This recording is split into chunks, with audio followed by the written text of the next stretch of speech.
Hey, what's up YouTube?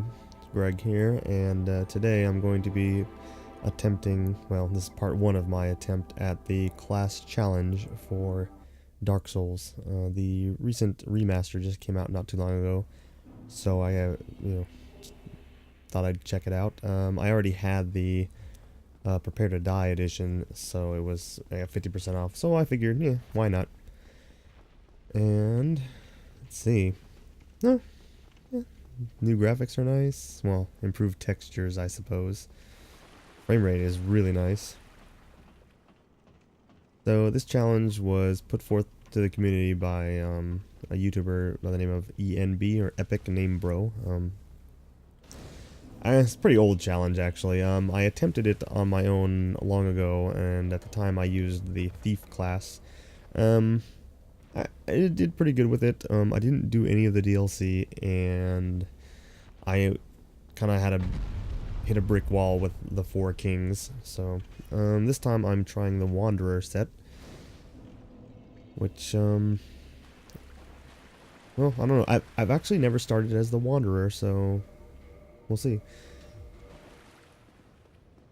I don't know if the shield I'm not sure if this is one of the shields that has the faster parry or not. Scimitar is nice. It hits pretty quickly, but I think one of the big downsides for me is that I can't do my kicking animation with it. It does like a weird flip. Oh yeah, I guess I also want to mention that this is post-commentary because I kind of wanted to edit the video a bit. Kind of speed up some parts that I'm doing runbacks for.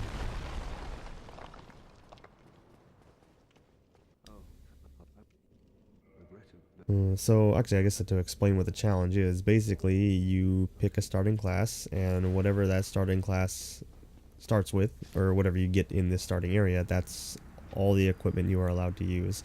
You can use any of the rings, and you can switch them out as much as you want. You can also remove armor, but you can't change any pieces.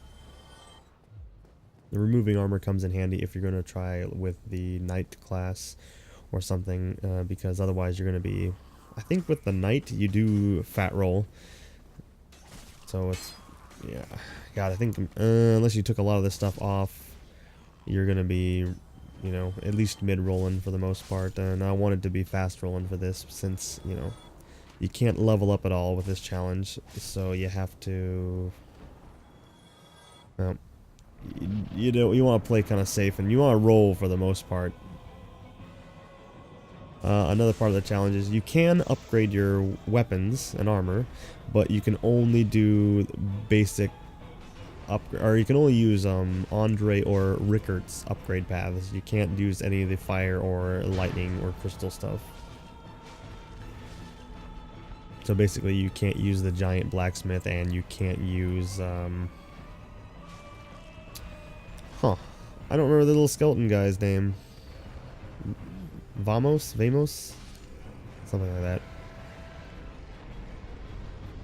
And let's see, I think that was all. Oh yeah, the big part of the challenge is you are not allowed to use any healing items during the boss fights. You can, if you start as the cleric, or I think the cleric is the only class that starts with a heal, or some kind of heal magic. So if you have the cleric, or if you start with heal magic, then you can use that during a fight.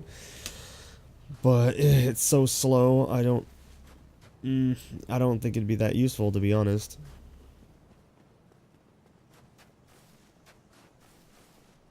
Man, I've played the shit out of this game, but it has been a while. It's nice to see it in 60 frames, at least native 60 frames. I had the DS fix on my original Prepare to Die edition, and it just didn't work too well. Actually, another thing I noticed is that when I'm going through the starting screen, and it's got the was it Namco Bandai Namco logo from software logo, the Havoc engine logo. So when it's doing that, you can actually kind of skip through it a bit with the new edition, the remastered version. Right here, I'm just picking up a couple of, well, I wanted some souls, because you can buy consumables and you can upgrade your weapons, so you know, want to get as many as I possibly can. Homeward bones are also very helpful. All the rest of the stuff here is PvP items, and I think a mace and a talisman, and I mean I can't change any of my stuff, and I don't really intend to PvP with this character, so I'm just going to skip it. The next thing I wanted to do was upgrade my Estus flask. I did some play testing with this run before recording. It seems like at near death, I think even Estus +2 still doesn't fill my health all the way up. Now I can't use it during boss battles, of course, but it is very helpful when I'm going through just the regular areas, because some of them can be kind of a pain to get through, especially if you're using just if you're not up, or if you're not leveling up at all. You can get pretty good damage though just upgrading your weapon. I remember the first time I played the game, I didn't upgrade my weapon for a long time. I kind of underestimated how much of a difference it made, and I just kept pumping points into strength or dexterity. But really, those don't really make that much of a difference until you've got like a maxed out level weapon too. So, but every bit helps.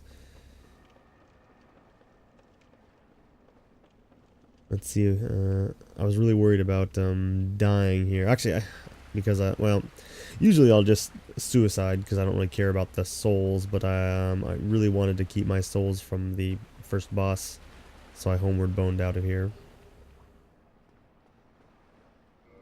Trying to make sure that I can level up my weapon as much as possible, as quickly as I can.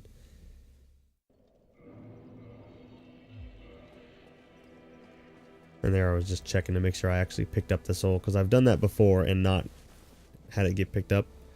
Very annoying.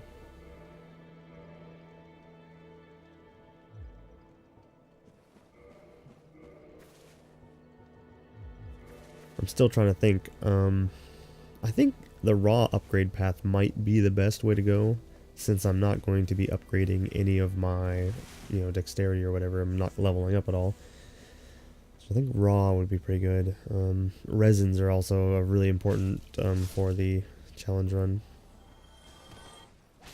Or, well, if you want to do the challenge run as it was originally stated by ENB.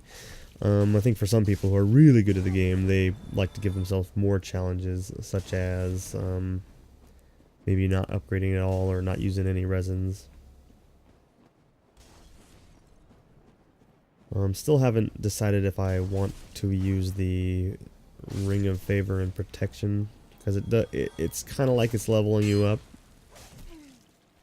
Although it is perfectly permittable in the base challenge.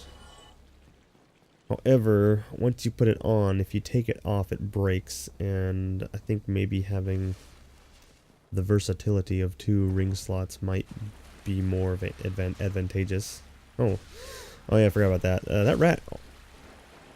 I think I've only seen him attack me once before. Or this would be the second time. Very rare, actually. I don't know what triggers it. Usually it just runs away from you.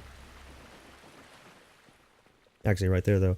So having, you're going to have low poison resistance, low bleed resistance, low curse resistance. So being able to switch out to those rings is going to help a lot.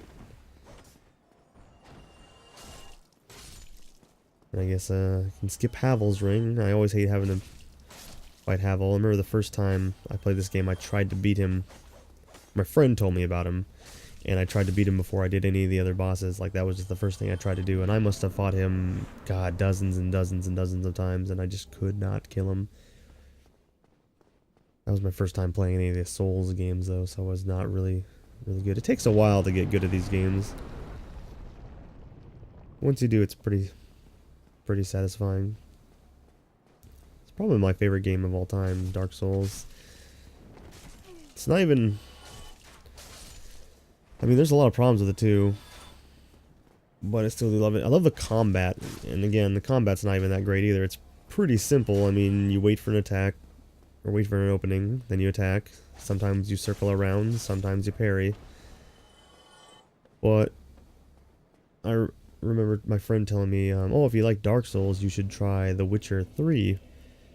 I don't know after playing it, I don't really know what he was going for there as far as the comparison goes. But I mean, I can't even play those games just because I hate the combat so much. It feels like I don't know. I don't know. I can't hard to explain. This one, it feels more like real combat. I guess this does, because then I mean, you know, if you're really fighting someone, that's kind of how you'd be fighting them. You know, be waiting for an opening to attack. You might poke them a bit to try and create an opening. Now, that guy scared the shit out of me when he did that. I don't even know where he came from.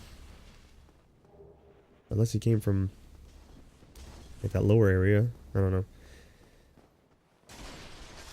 Yeah, I have a hard time playing third-person action games anymore because of Dark Souls. I feel like, despite the combat being so simple, it just, I don't know, it feels really good to me.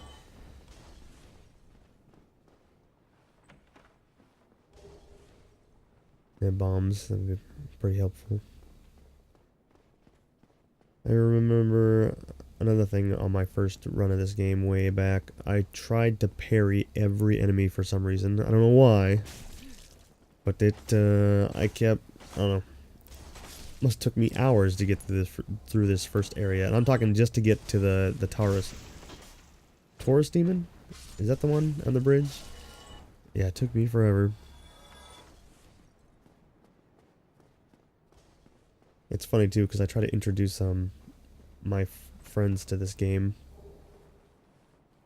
and watching them play is very frustrating for me. But then I often forget just how long it took me to get used to playing these games. You know, there's a bit of a learning curve. Just the buttons are kind of weird too. Attacking with the shoulder buttons, it's a bit odd. Oh yeah, I gotta wait for the spear guys to attack me now because I tried switching off my weapon, kicking them, and switching back. They recover too fast. I'm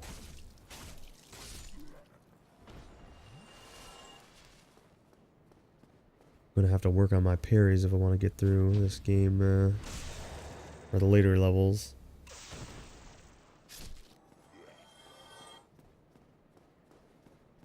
There's a Dark Knight. God, he took me forever the first time also. I think, I'm already forgetting, I think I did pretty well against him. You can always get the first little sneaky backstab here.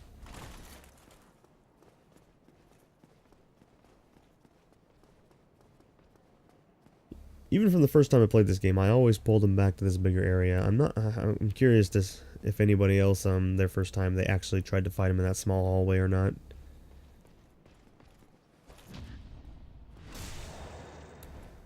So much practice parrying these assholes.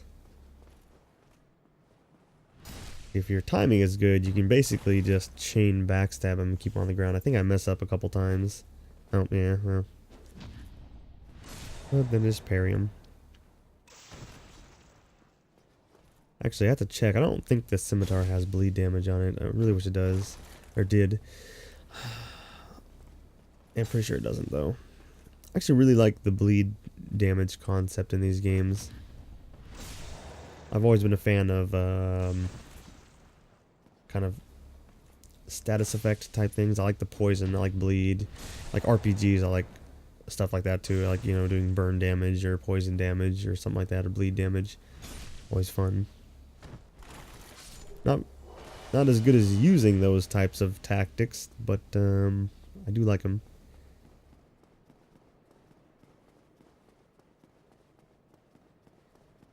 So after picking up this ring, I remembered that there's also the red one that I can get pretty easily, so I'm gonna head off and just start the game with the two Tearstone rings. It can help quite a bit. I do believe that a lot of people that do the level 1 challenges and stuff like that, they rely heavily on the red Tearstone ring just because it gives you a boost in damage. And, you know, if you're playing the game at level 1, you're pretty much going to die in one hit anyways, so you may as well just stay in that weakened state.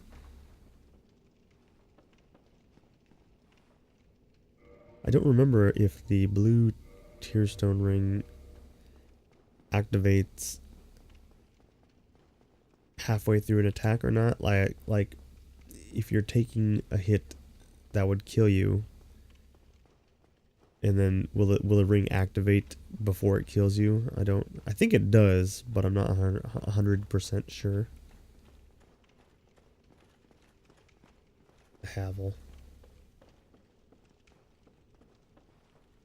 I think the first time I beat him, I I didn't come back until my shield was like really upgraded and my stamina was really high, or endurance, so I could actually take a hit from his attack if I needed to. And then I just basically circled him the whole time and backstabbed.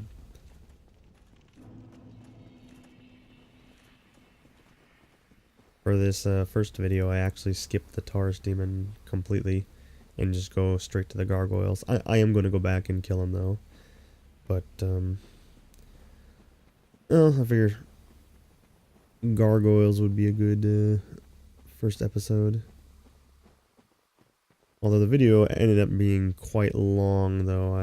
I sped up some run back spots to kind of shorten it a bit. But yeah, I think I maybe should just do a single boss in the order that they are. Kind of just keep the video lengths down.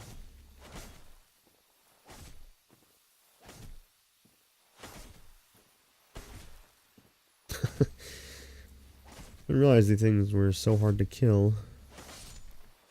I feel like every time I come down here, I've already upgraded my weapon quite a bit, so it's not that big of a deal normally.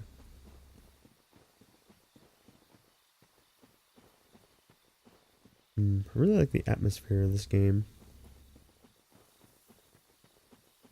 Something I have not been able to find in any other game since, well, outside of other, well, you know, even the newer Dark Souls games, I feel like they don't quite have that atmosphere.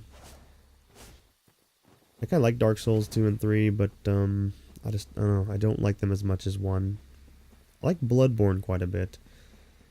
You know, the atmosphere worked really well in that one, I felt, and honestly, I think making sequels was maybe not the best way to go. It's another reason why I'm pretty excited for their new game they just announced at E3 2018 was Sekiro. Hoping it's going to be, well, I have high hopes for it.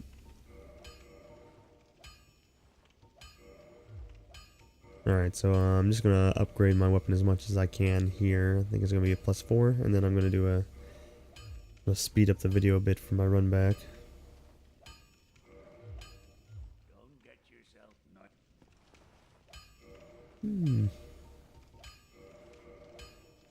I thought about upgrading my shield too, but I feel like all upgrading the shield does is it reduces the stamina you lose. Well, I mean, I'll probably do it eventually because I'll probably have, you know, more souls than I'll know what to do with. I also need to not forget that you can upgrade your armor in this game, because the later ones I believe you don't upgrade at all.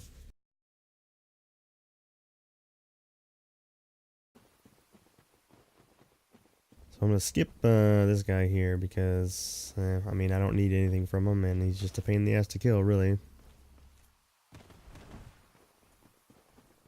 Next thing though is I want to get that red tearstone ring.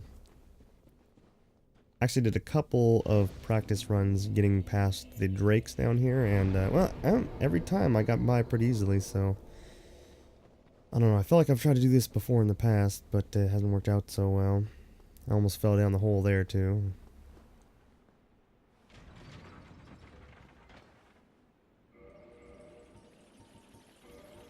I don't know why I equipped the Homer bone, just because I think I'll take it back off later on. I don't know. For some reason, maybe I felt that I needed to do it fast, but then with the area down here, you get to a safe spot and they can't hit you anyways, so like I said, I don't know. And send it back up just in case. You never know. I remember getting the achievement. I was working on all the 100% achievements on the 360, which is the version I originally had for this. And farming these guys for the dragon scales was just awful. I don't think the drop rate is that high either, which makes it just doubly worse.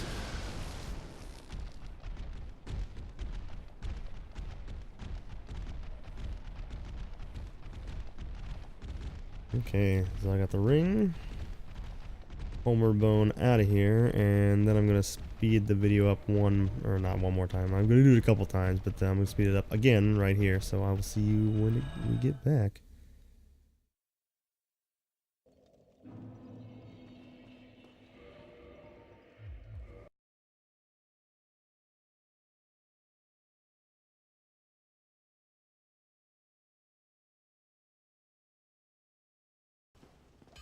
Okay. Let's see. Did I? Okay, I think I kindled here too. You know, that fog in the remastered version is a lot thicker than it used to be. It's weird. Alright, so right here I just want to kindle. Again, I know I can't use the Estus flasks for the bosses, but it does help a lot getting through the regular areas if you've got a lot of Estus. Well, honestly, it kind of trivializes them. I think the first time I played, I didn't even know that that was a thing you could do until I got the Rite of Kindling from Pinwheel. And then I tried to play a new character, and I was wondering, like, why can't I do it up to plus 20? Because I had no idea that you could even do it at all before then, and that was actually kind of raising the cap.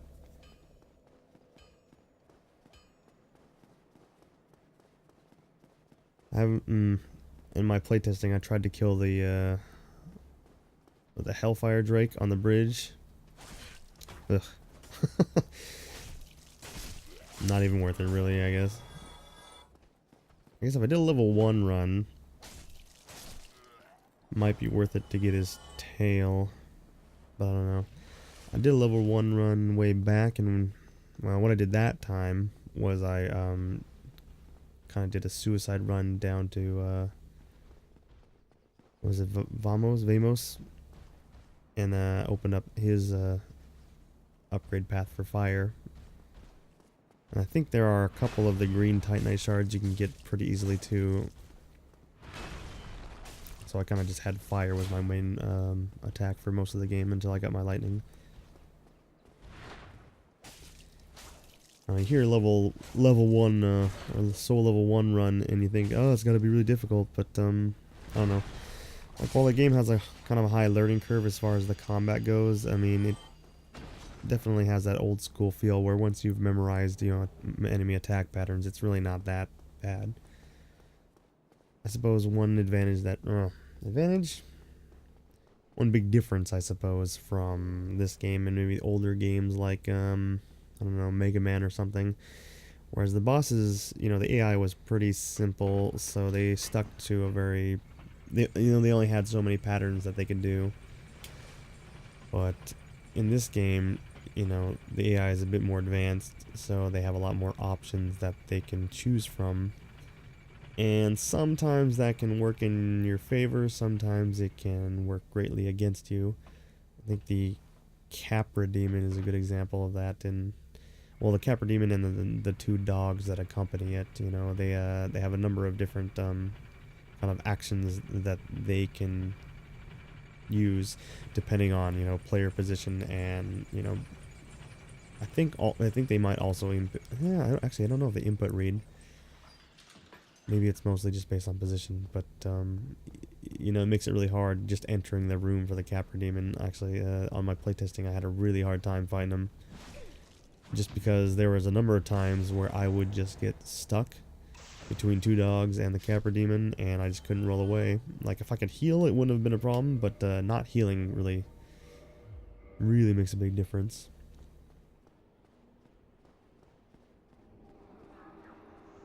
I thought about just running through here first, but I did want to go free Lautrec so I could get the Fap ring, just in case I might want to use it.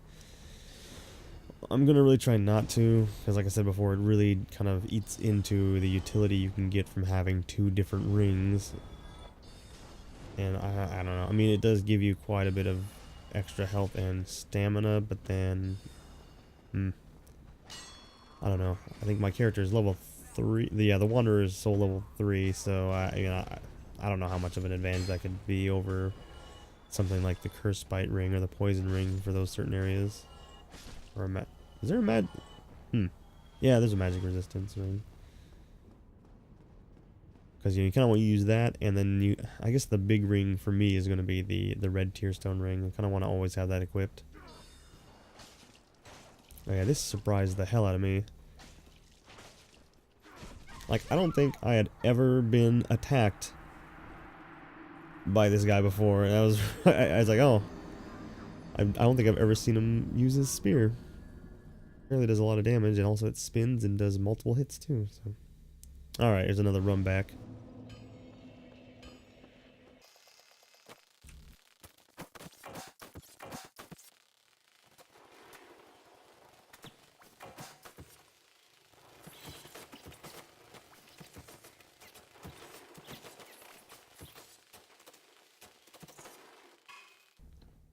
Yeah, sorry for not saying much over the speed up scenes there. My I don't know, my computer is having a really hard time just running this video. I think it was just I tried to record it in the highest quality possible, and it and I'm doing all my editing on a laptop too, so it's not it's having trouble running it too well. I really need to invest in a proper desktop computer. Okay, so just gotta get make sure I get the humanities trying to kindle all the bonfires.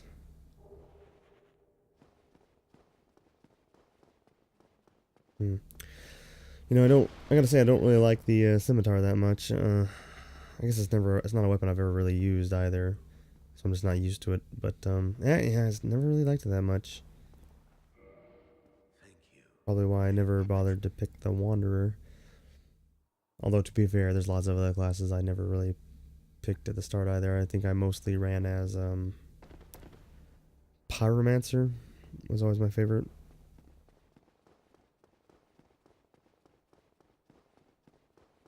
But I did a Sorcerer once, and then after that I think I just did Depraved yeah, whatever the one that starts with all the stats the same. It's kind of I don't know, that's become my favorite one to start with. Kind of like a clean slate, although I suppose if you're going for a specific build, it's probably a lot more efficient to pick one of the other starting classes. Yeah, so what I'm doing here is I'm just drinking all my Estus before I go into the fight, because when I was doing the playtesting, I mean, just out of habit, I would push the Estus button just to, I don't know, on accident, and it was really frustrating to have almost beaten a boss, only to have drunken Estus, like, by mistake, and then you basically just have to die.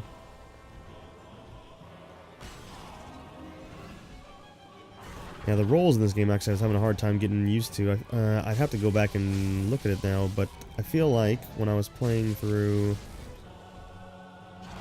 Dark Souls 3, at least, you can do kind of a diagonal roll, like forward and to the left or forward and to the right. But this game, it feels like, I don't know, unless I'm doing something wrong, like I roll forward or I roll to the side.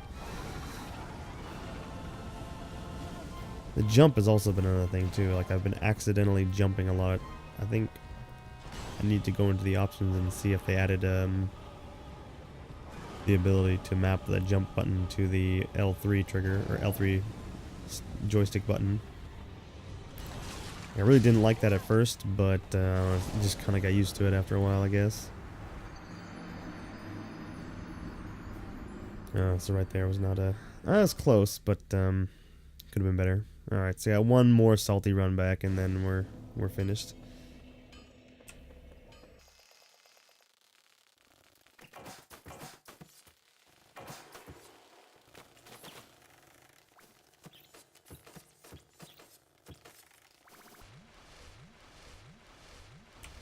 Alright, so we're back, and this is going to be the last, or the last stretch here. So with that last attempt, it kind of illustrates my point about the AI here, and that I probably could have killed the gargoyle, the first one, if he hadn't kept jumping up in the air away from me, you know, before it was almost dead. And then right here, for whatever reason, he decides, I got him stun locked a bit, or I staggered him, and then he just didn't move after that, so I just got really lucky. And then, honestly, once you get one of them down, the other one drops crazy, I mean, it's crazy easy, so.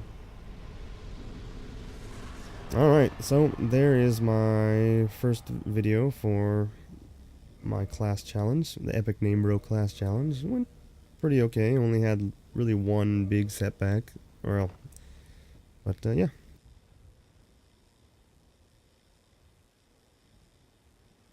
So everyone, thank you very much for watching, and hopefully I will see you in the next episode. See ya.